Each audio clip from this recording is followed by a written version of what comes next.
with an organization called, well, the committee is called Stop Police Crimes. We have a website called stoppolicecrimes.com. The organization is the Alliance Against Racism and Political Repression. It's the organization that I work with. I want to follow up. I think he laid it out, my entrance into this conversation beautifully. In 1970, I have to go around and keep spitting this out. In 1970, there were approximately 975 murders in the city of Chicago.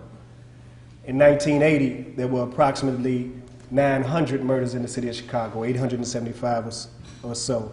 In 1990, we shot back up to somewhere around 1,091, but the average was somewhere around 900 murders in the city of Chicago. In 2000, it dipped to 675.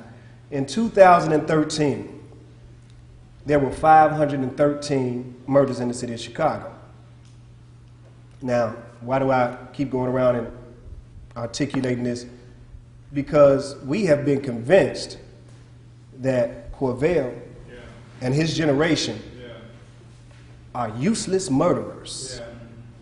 We ourselves, you're talking about violence against your own. We ourselves go on the radio and call our children terrorists.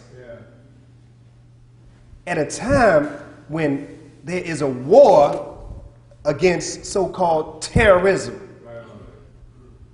We help them define our children as the most dangerous enemy there is. And we will be the first to call the police on our terrorists. Yet we wonder why they act the way that they do. Tell them to pull their pants up when we ain't had ours up in decades. So I wear this shirt, and I specifically went in the closet and pulled this one out to say, yes, Corvell, there is a war against you. Because we can't even have a conversation until he understands that I understand that there is a war against him and us. The war is that you're not crazy. There is a war. And until we all accept that there is a war, we cannot have a conversation and we cannot work together. So I have to say to Corvell, yes, they are flooding our streets with drugs.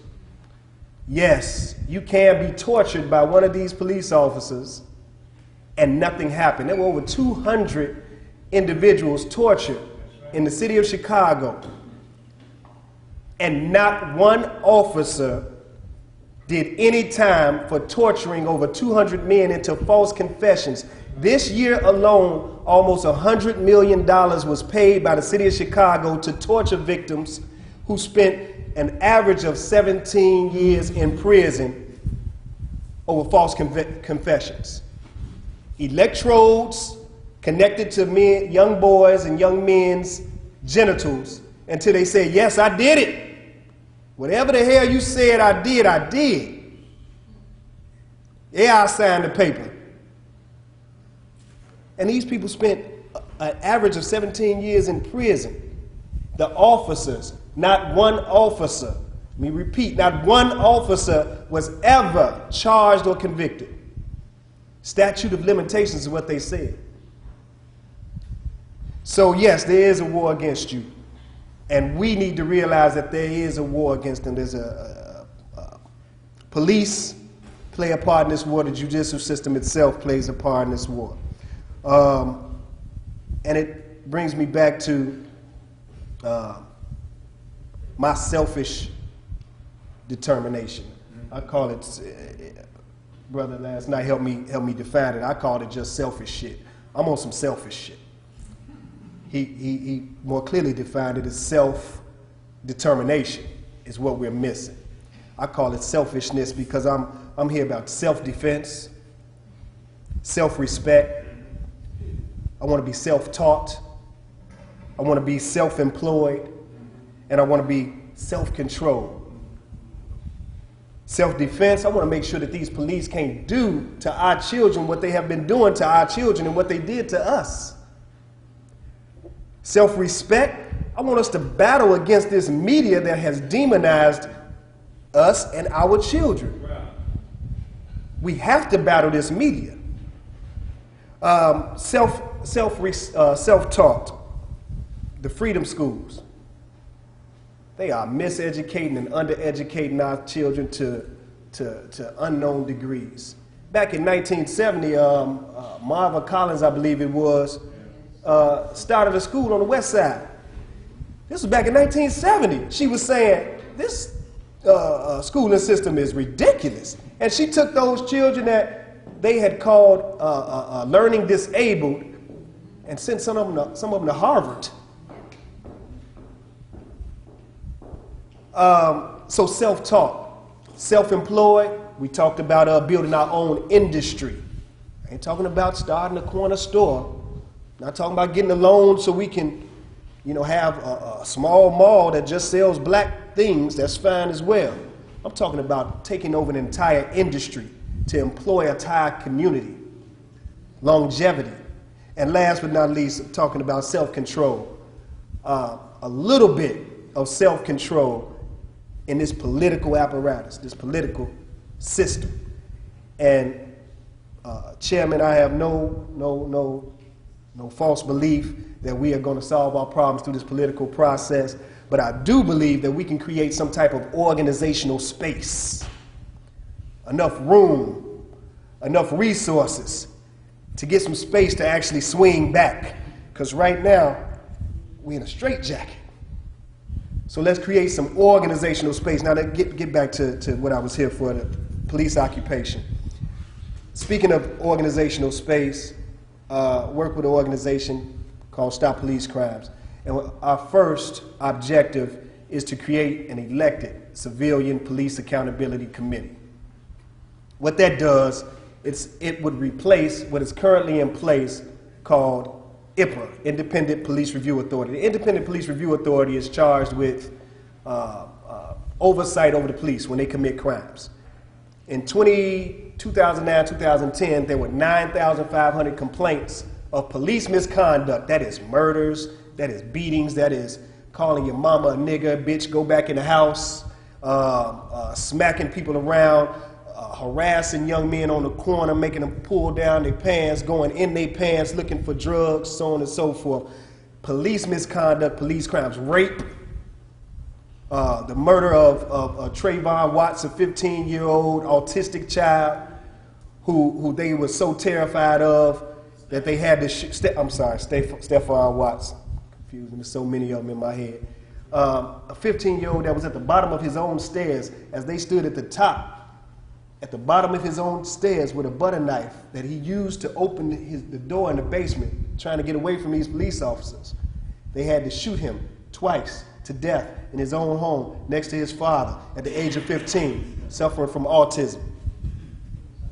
So what we are trying to do is take this Independent Police Review Authority and replace it so that people like yourself and I will have oversight and disciplinary power over the police. In 2009-2010 is what I was trying to get at. There were 9,500 cases reported of police misconduct, brutality, murder, so on and so forth. Out of that 9,500 cases, IPRA looked into 3,500. Out of that 3,500 cases, they found the police culpable in 46 cases. I was a math major. That's 1/2 of 1%. But I don't think you have to be a math major to calculate. That's nothing. What that tells police is that you can do whatever you want to do out here on these streets, and you will not be disciplined. You can treat them how you want to treat them, and you will not be disciplined. You pretty much have a license to kill. And that's internal discipline. That's not counting charges from the state's attorney, because that number is even tinier.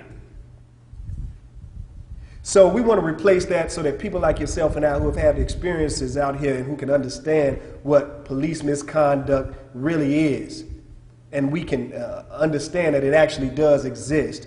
We want to make sure that we have the power to say this officer deserves to be prosecuted. This officer deserves to go to jail. And no, it would not stop police brutality. It would not stop the police from occupying our neighborhoods. But it may give us a little bit of occupational space, organizational space, a little bit of space to fight. A few less brothers like Corvell in the system, harassed, pulled over, angered to the point where, as my brother Cam said, black on black crime comes from white on black crime. Did I get that correct? It has its origin in white on black crime. So when these police officers treat our children as though they are already criminals, treat them as though they are already guilty, tell them they ain't shit, call them out of their name.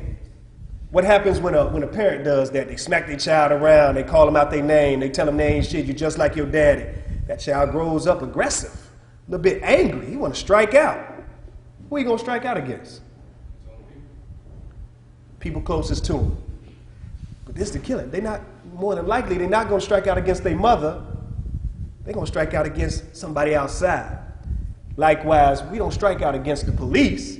Strike out against the other brother on the other corner. Violence perpetrated against our community creates violence within our community. And we must put a stop to it. Thank you.